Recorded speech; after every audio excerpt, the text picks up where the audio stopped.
और एक बार बोल, जय श्री राम, जय हनुमान बोल। जय Hanuman.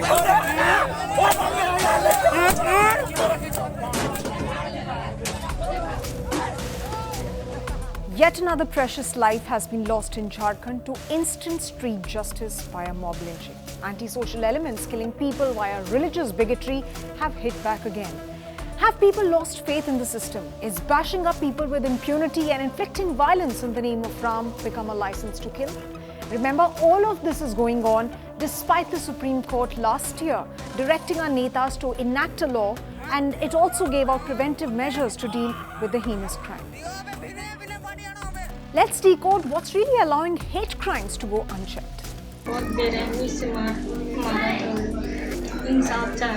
She's the widow of Tabriz Ansari, a 22-year-old youth who was beaten up ruthlessly in Jharkhand's Saraikela district for 7 hours. And then he was forced to chant Jai Shri Ram and Jai Hanuman. और एक बार बोल, जय श्री राम, और एक बार बोल, जय श्री राम, जय हनुमान बोल, जय हनुमान, और एक बार बोल। जय Hanuman. Sahista Parveen, his wife, believes he was killed because he was a Muslim.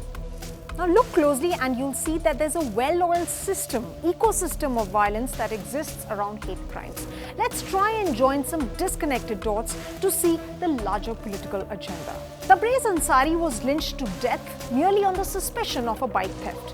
Then on June 1 again this year, in Uttar Pradesh's Bareilly, 4 people, including 2 Muslim labourers, were beaten by a mob for allegedly eating meat near a Devasthan.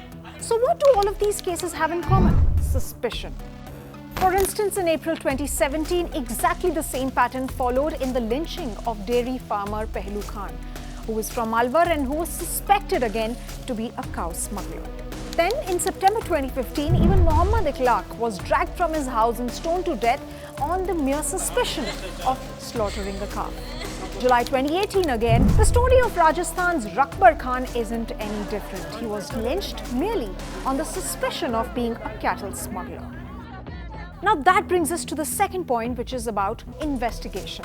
Coming back to the Tabriz Ansari lynching case, after his gruesome beating, local cops decided to take him to the police station for questioning. Instead, they should have actually taken him to the hospital because he needed immediate medical attention. He died of his wounds shortly after. So what's the pattern here? Well, many a times local cops have been found to have interfered with investigations and procedures, or they've simply spilled time. For instance, in the Rakbar Khan lynching case, local cops came under fire for wasting precious time in getting him medical treatment, and because of the lack of it, he died in police custody.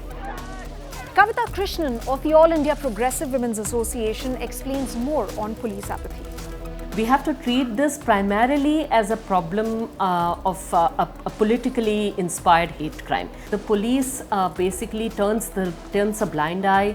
They do not ensure that the victim is protected or the victim is given any medical treatment. The victims themselves who have been killed or injured are the ones who are being are the ones against whom cases are being registered of theft or of cow slaughter or cow smuggling or whatever it is. Shocking? Well, here's more. Silence. That's exactly what's happening right now. The top leaders are escaping, and some of the others who've spoken are playing the same old lame game. ऐसी घटनाएं वही लोग करवा रहे हैं जो BJP के शत्रु हैं। कुछ विपक्षी लोग ऐसी घटनाओं को अंजाम दे रहे हैं। आजकल एक ट्रेंड चल गया है कि हर ऐसी कोई घटना हो तो इसको आरएसएस से जोड़ दो, बीजेपी से जोड़ दो। Really? So the fact that this happened in a BJP state means nothing? Law and order is a state issue, sir. And does the BJP mean to say that all the 11 incidents that have been reported this year are fake? Now, shockingly, data from 2009 to 2019 indicates that in 59% of the cases, the victims were Muslims. Earlier, mobs used the alibi of cattle theft, child lifting, or even patriarchy in some cases. But now, hate-mongers are making no bones about asserting their religious identity on the trail. On June 20th, Mohammad Momin was thrashed by 3 people in New Delhi's Rohini area. He too was reportedly asked to chant Jai Shri Ram. On June 17th, again in Sam's Barpeta, a group of men abused and beat up a Muslim youth, and yet again in this incident too, forced the victim to chant Jai Shri Ram.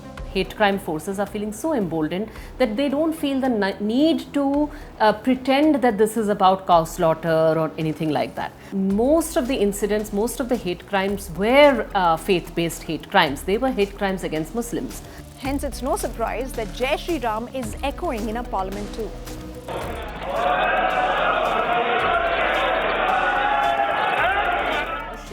It is not being raised in worship to Lord Ram. It is a war cry which is being uttered, weaponized only against Muslims. See, religion is I love my religion. Religion is not about I hate you for your faith.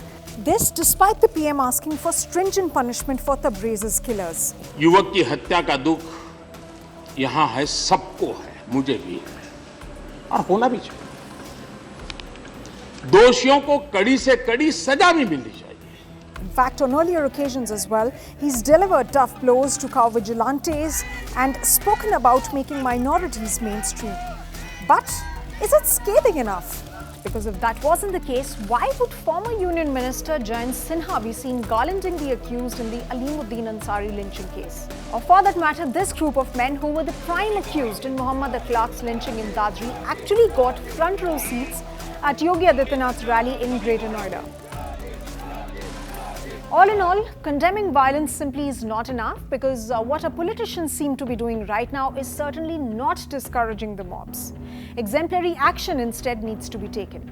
And along with the accused, the bystanders who prod criminals to go on in the name of Ram, film the sequence and watch the violence unfold have to be blamed as well.